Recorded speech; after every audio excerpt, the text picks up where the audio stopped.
जय हिंद सभी दोस्तों को।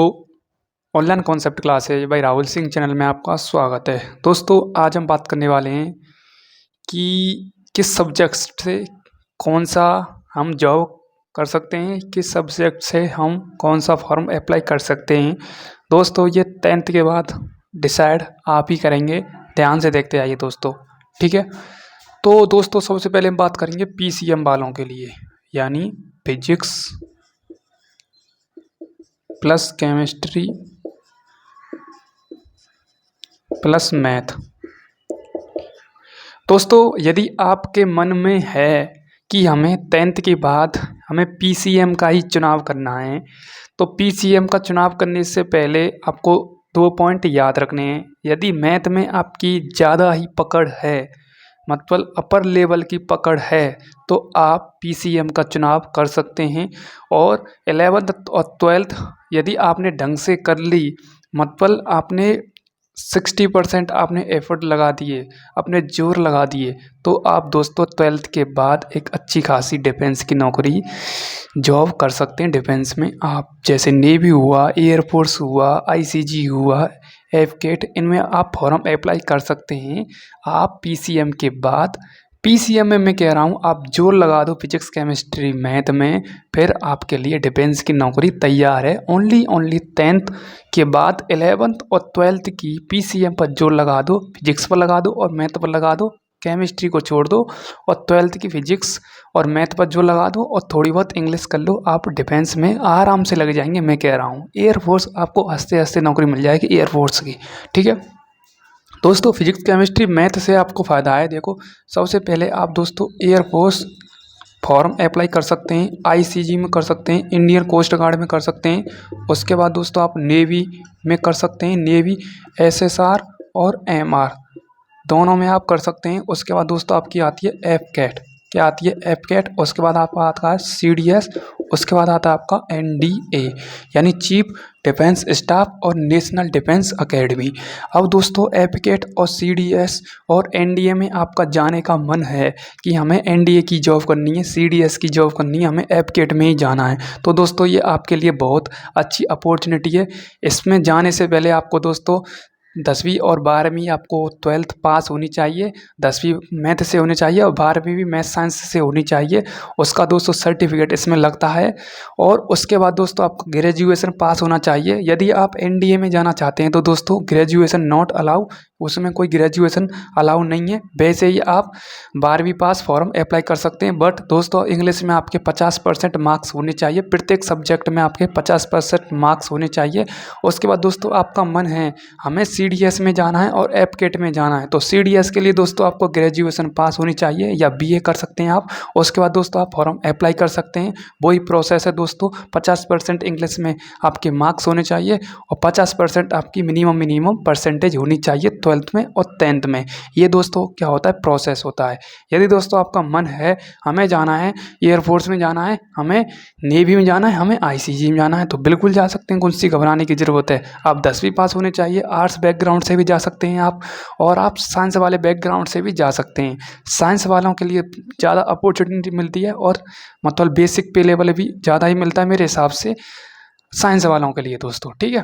दोनों के लिए अपॉर्चुनिटी बराबर है, ठीक है। तो इसमें से दोस्तों पीसीएम वालों के लिए दोस्तों ये नौकरी मिल सकती हैं, इतनी नौकरी हैं, एयरफोर्स, आईसीजी, नेवी, एसएसआर और एमआर, एफकेट, सीडीएस और एनडीए। अब दोस्तों आता है आपका स्टेट एग्जाम वाले, जैसे आपका स्टेट एग्जाम लगते हैं। स्टेट एग्जाम में दोस्तों आपको ओनली 4 सब्जेक्ट पर कमांड बनानी है। मैं कह रहा हूँ स्टेट एग्जाम जितने भी लगते हैं, चाहे आप स्टेट एग्जाम में दोस्तों कोई सा भी एग्जाम दे लो, आप 4 सब्जेक्ट पर कमांड बना लो। मैं कहता हूँ पहली आपकी दोस्तों जीएस, उसके बाद दोस्तों आपकी आती है इंग्लिश, आती है आपकी क्या आती है, इंग्लिश आती है, ठीक है, इंग्लिश आती है। उसके बाद दोस्तों आपकी आती है साहब जीके, हमारी आती है साहब जीके, एक आती है आपकी इंग्लिश, एक आपकी आती है मैथ और आती है आपकी, उसके बाद रीजनिंग आती है।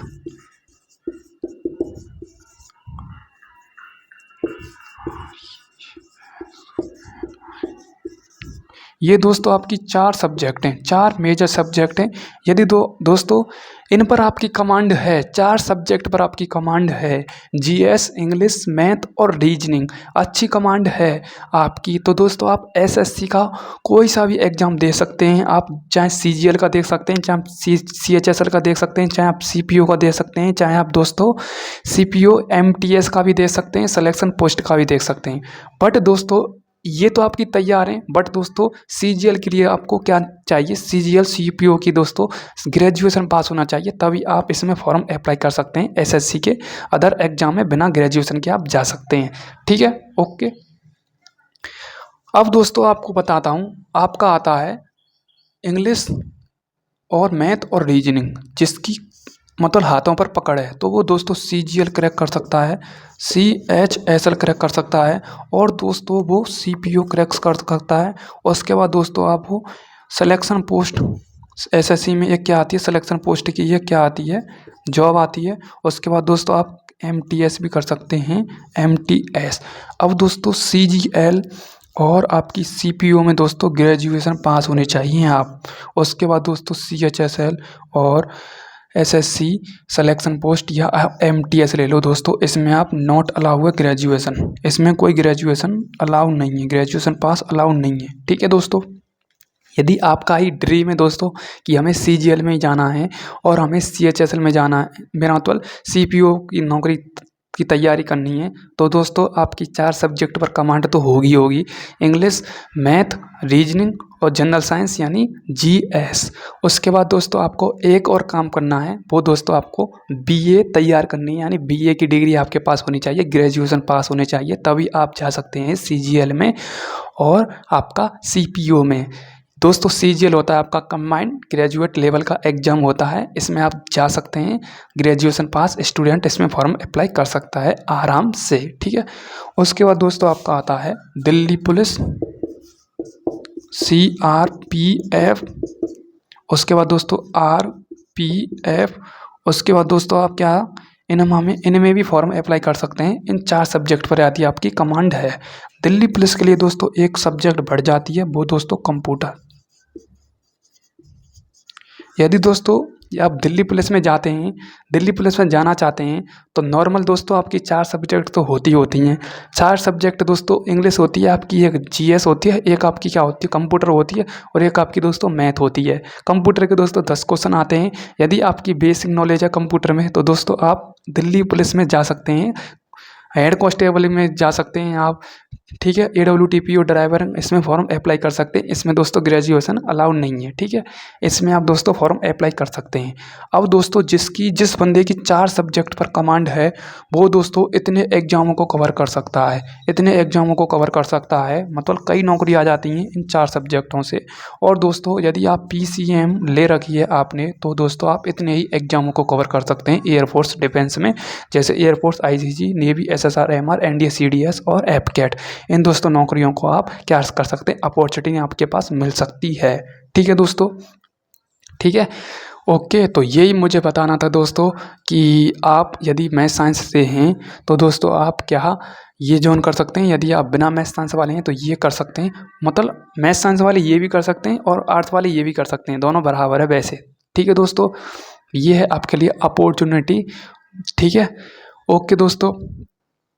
ऐसा नहीं है कि दोस्तों PCM वाले ये नहीं कर सकते और बिना आर्ट्स वाले ये नहीं कर सकते, दोनों कर सकते हैं, दोनों के लिए समान अपॉर्चुनिटी मिलती हैं। ठीक है, ओके। तो इस प्रकार से दोस्तों आपकी 4 सब्जेक्ट होती हैं ज़िंदगी में। दोस्तों आपको 4 सब्जेक्ट मिलती हैं, 4 सब्जेक्ट पर आपकी कमांड बननी होनी चाहिए, GS, इंग्लिश और रीजनिंग और मैथ।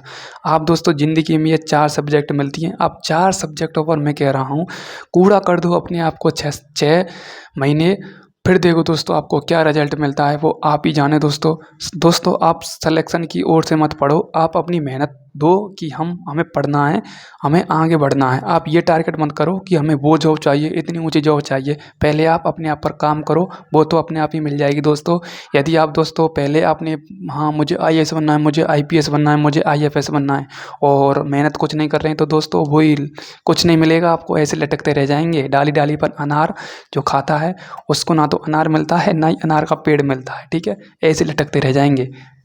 ठीक है, ओके। तो ये हुआ दोस्तों आपके लिए अपॉर्चुनिटी, ध्यान से देख सकते हैं। ठीक है, ओके। तो कैसी लगी दोस्तों क्लास, मुझे आप ज़रूर बताना। और दोस्तों आपसे एक बात कहना चाहूँगा, हमारे माँ और बापू हमसे एक उम्मीद लगाए रखते हैं, ओनली एक उम्मीद। कौन सी होती है दोस्तों? कौन सी होती है एक उम्मीद, आपको पता है? कि हम सेलेक्टेड हो जाएं और आगे जाकर हम पर कोई भी विपत्ति सामना, हमें किसी भी मुसीबत का सामना ना करना पड़े, सिलेक्शन लेकर अपने पाँव पर खड़े हो जाएं। ये दोस्तों एक माँ बापू की क्या होती है, एक उम्मीद होती है। यदि दोस्तों हम इस पर खड़े होकर काम नहीं करें तो ये सबसे दोस्तों बहुत माँ बापू के लिए बहुत बेकार पल लगता है दोस्तों। यदि हम दोस्तों सिलेक्शन लेकर हम अपने आप में एक क्या लग जाएं, हाँ ये अब कर सकता है, ये अपने पैरों पर खड़ा हो चुका है, तो माँ बापू कहीं ना कहीं और 5 से 6 साल एक्स्ट्रा जी सकते हैं दोस्तों। ये उसकी उम्मीद होती है दोस्तों हमारे माँ बापू की, ठीक है। तो दोस्तों आप ज़िंदगी में सब काम कर लेना, ज़िंदगी में कुछ भी चीज़ हासिल कर लेना, कुछ भी कितना भी बड़ा, आप कितने भी बड़े मुकाम पर पहुंच जाना, बट दोस्तों आप अपने दोस्तों और अपने माँ बापू, अपने रिलेटेडों को, अपने रिलेशनशिपों का उम्मीद मत तोड़ना दोस्तों, क्योंकि ये उम्मीद भी किसी ना किसी मकसद से बनाए रखते हैं, ठीक है दोस्तों। तो यही कहना चाहूँगा दोस्तों, और मेहनत कीजिए दोस्तों, एक ज़िंदगी मिलती है।